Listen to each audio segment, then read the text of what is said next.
Peace and love, family. Peace and love. It's your boy Chris Enlightened coming back again with some more spiritual vittles. And today I'm going in on, are your ancestors receiving your gifts? Ooh, this is a good one, family. This is a good one. Are your ancestors receiving your gifts? Ooh, this is a good one, family. And I'm not talking about Christmas gifts or birthday gifts. What I'm talking about are gifts that you're giving your ancestors when you're at your altar. This is a good one, family, because a lot of people aren't aware or aren't sure if their ancestors are receiving what they're giving them.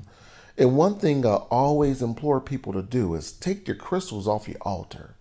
Take your crystals off your altar. Now, in the beginning, I had a lot of crystals on my altar too.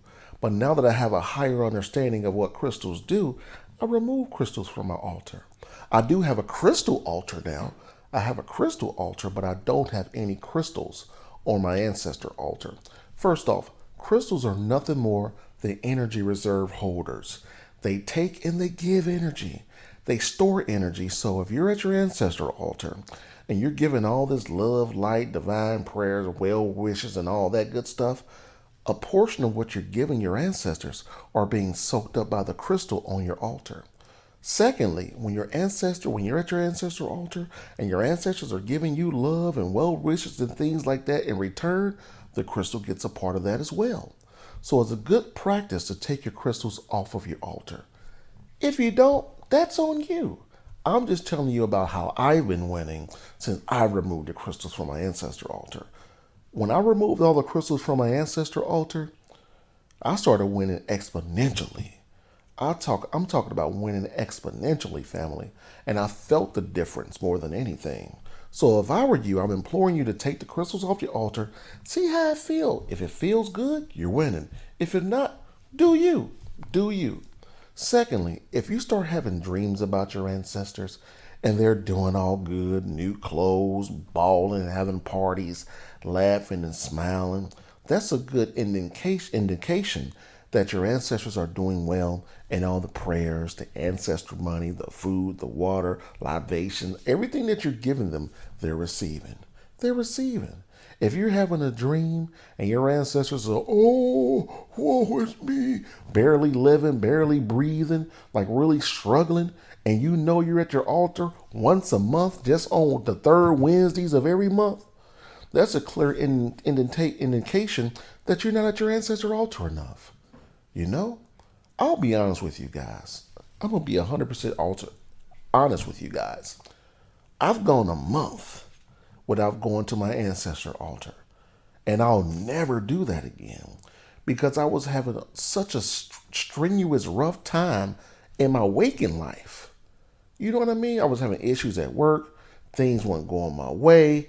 I didn't feel as if I was winning. And I told my wife, I said, babe, I'm going to my ancestor altar daily going forward.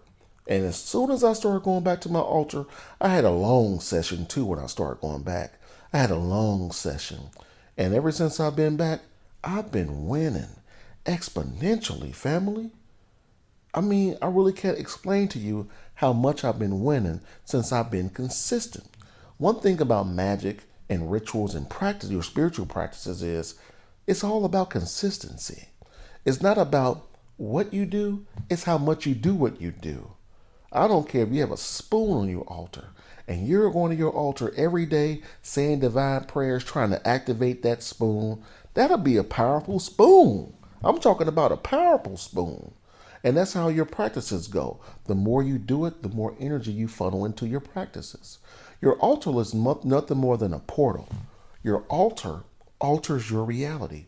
As soon as you light the candle at your altar, your ancestors know that you're ready to go, ready to feed them, and they're ready to feast.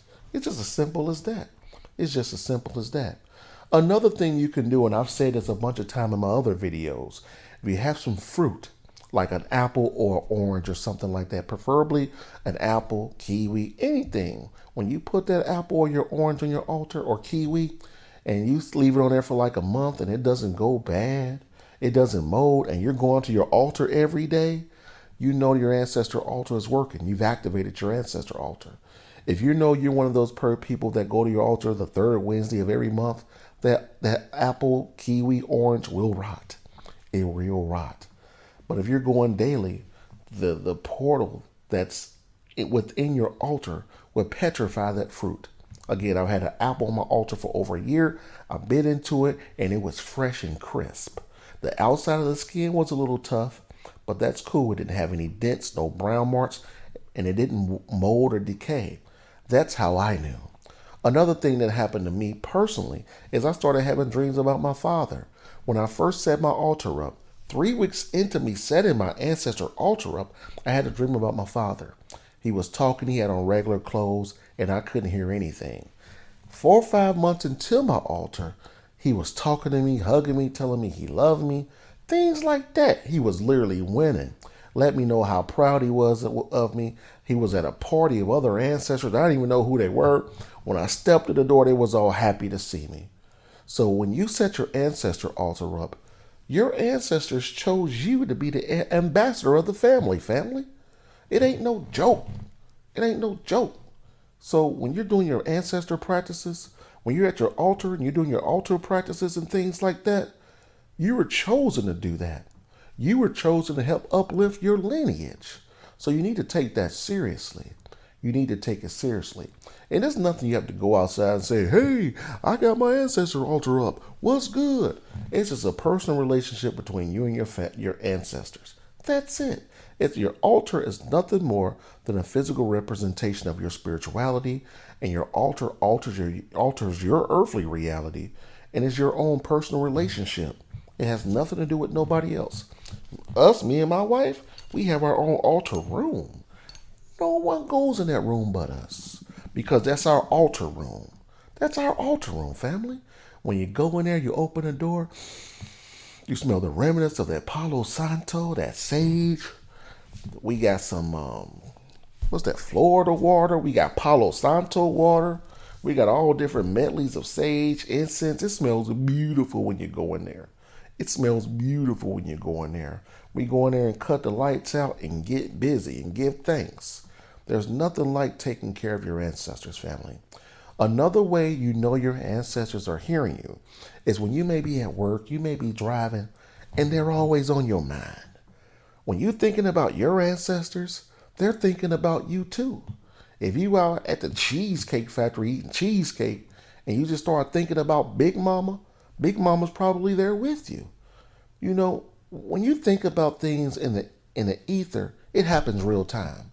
So simply thinking about Big Mama, my grannies, my great aunt, my father, is keeping them strong on the other side. It's keeping them strong on the other side. And one thing that I like to do is I like to take care of mine. I took care of them when they was living, and it's my duty to take care of them when they're transitioned. So on that note, family, I hope y'all got some jewels about whether or not your ancestors are getting your messages and the gifts you're giving them, because they are if you're doing it consistently. Even if you don't go every day, and I'm saying you should go every day, but if you don't go every day, they're not going to be mad at you. They're not going to be mad at you, but in the back of your mind, they're going to make sure that you know that you need to go. You're going to be thinking like, man, I need to go to my ancestral altar. And then all of a sudden, one day you'll get home from work and say, you know what? I don't care what's going on. I'm taking care of my ancestors today. Well, you're going to be like, I'm taking care of my ancestors today. And you'll give them a great meal and all will be well. When you're not at your ancestral altar, it's not like you going up on your spiritual practice ladder and then you fall off and you got to start from beginning. You pick right back up where you left off. You pick right back up when you left off. So that whole human emotion about, oh, I'm sorry, ancestors, I'm sorry. You don't have to be like that, family. You don't have to be like that. Just take care of your ancestors like you take care of yourself, because you are your ancestors and your ancestors are you. So on that note, family, peace and love. You already know how we do. Winning.